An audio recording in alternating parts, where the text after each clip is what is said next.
Hello YouTube, this is Warcow again, and this next deck is a mono black vampire. Anybody who's familiar with the Zendikar set knows that a lot of really powerful vampires came out, and combined with a couple of the M10 cards, it's an extremely powerful deck that really is quite overpowered. Alright, so without further ado, first card in the deck, 2 Malakir Bloodwitch.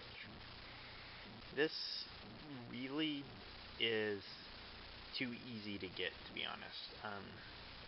Comes into play with flying and protection of light for 5 costs. Essentially, this is anti-Bane Slayer, anti-white. It's protected from just about every removal spell in the game, right? In standard right now. And when it comes into play, you deal damage to every opponent equal to the amount of vampires you control, and then gain that much life. So, if it's even better if you're playing against more than one opponent because you're dealing twice as much damage. So, next, 4 Vampire Nighthawk. Extremely overpowered card for the cost. Flying, Death Touch, and Lifelink. You really can't get any better than that for a 3 cost, and it's also a 2/3, so it's got some body and it's got some staying potential. It does kind of act like a lightning rod to everything that your opponent's throwing at you to remove cards. Now then, Gravekeeper of Malakir. Great card.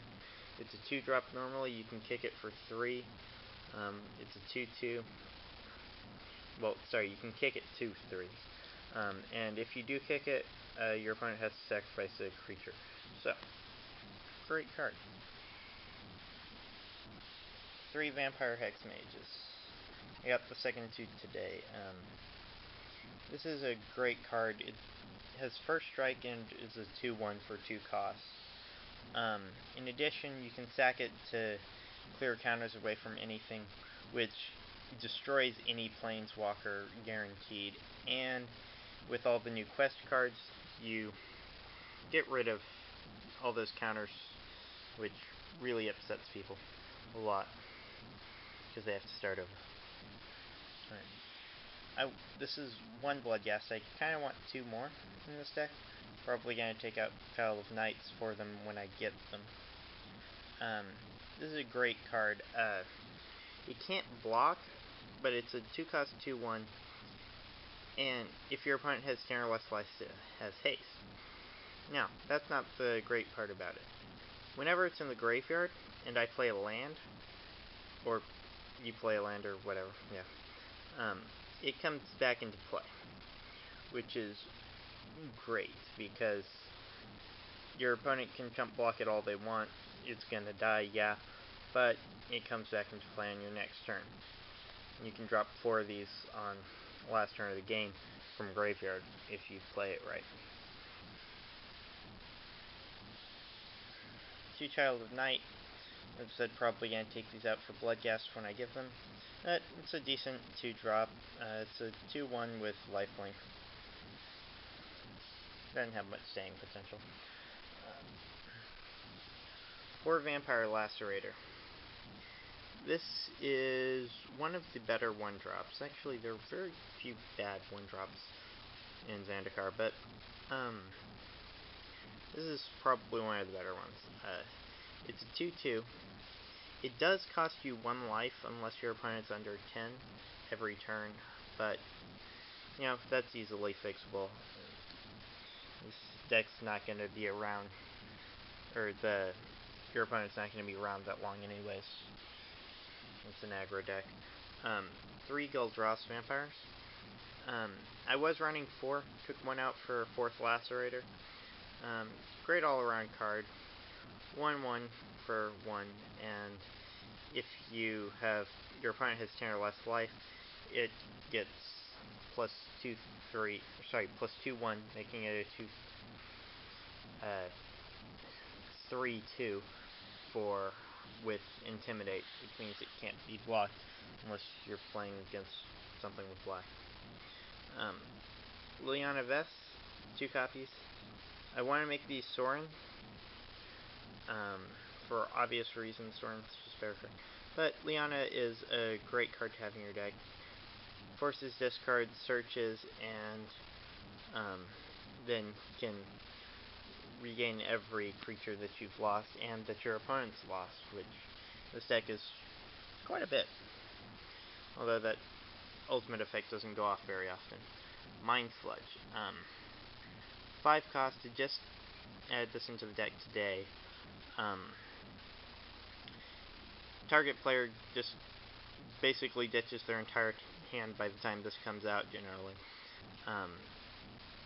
So, it's great against control decks, and you basically get to laugh at your opponent as they do it.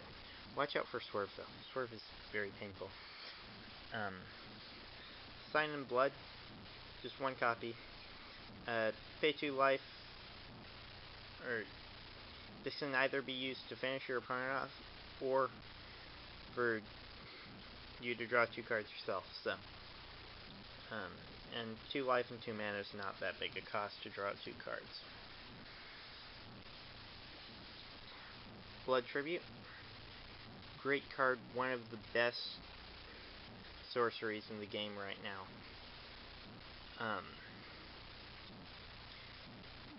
Take out half your opponent's life points rounded up, and so that means that they take 1 more damage than half if they are on an odd number.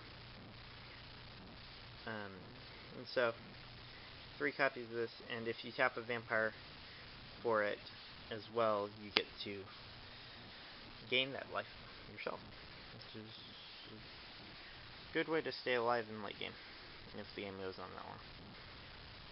2 Feast of Blood, great 2-drop sorcery, destroys any creature, even if it's black or whatever, and you gain 4 life, so. 2 Doomblades. Once I get 2 more, I'm probably going to take out the Feast of Bloods to side them for obvious reasons. Doomblade, 2 cost, and it's an instant. Great card all around. Most black players run it. Hideous End, 3 copies. Hideous End is a pretty good card. 3-drop, destroy target non-black creature, and that creature's controller gains 2 life. Or sorry, loses 2 life. So you're hitting both the creature and the player at the same time, which is always a good thing. 2 Disfigure. This is another thing I might take something out for. 1-drop to -2/-2. Can hit even other black creatures, which is great. And it'll kill most early game creatures, which allows you to run over your opponent pretty quickly. Piranha Marsh, 4 copies. I don't really like the fetch land build, just because, yeah,